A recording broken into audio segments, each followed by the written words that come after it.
Hey there! I just finished the post-processing analysis of my last measurement and wait, this is strange. These frequencies can't be right. I think I need to redo this measurement. Does this sound familiar to you?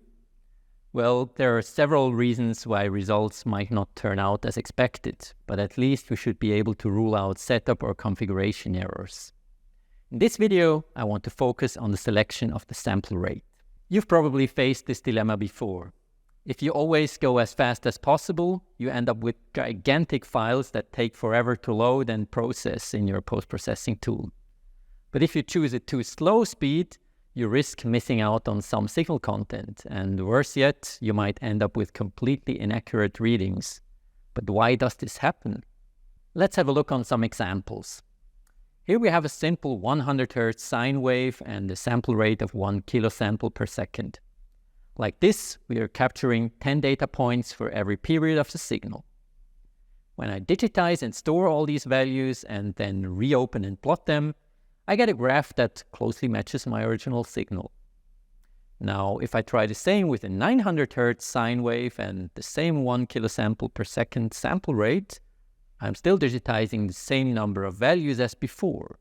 However, when I reopen and plot them, I get a completely different graph.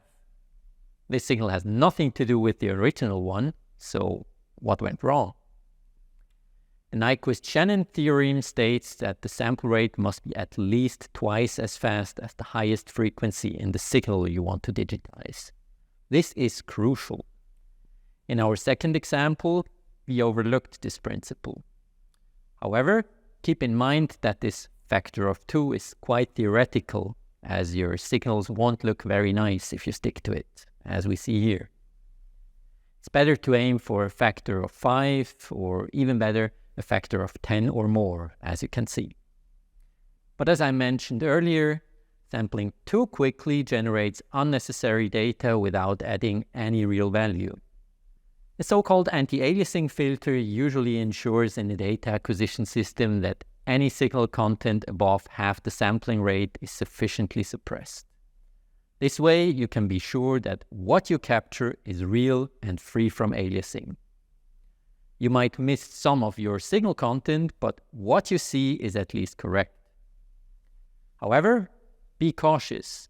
Sometimes there's only an anti-aliasing filter for the maximum sample rate of a system, and it doesn't automatically adjust if you configure a lower sampling rate. In such cases, consider using your signal conditioner's filter options to guarantee that you don't have any signal content above half of the sampling frequency. In the web user interface of Kistler's LabAmp devices, for example, you see the cutoff frequency of the filter that is applied to the digital path when you select a certain sample rate. We even show you the detailed filter characteristics graphically in the documentation. In the end, always make sure that you fully understand what your measuring chain is doing.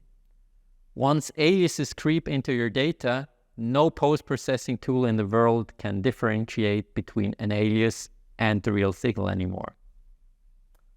Happy data acquisition, and I'll catch you in the next video.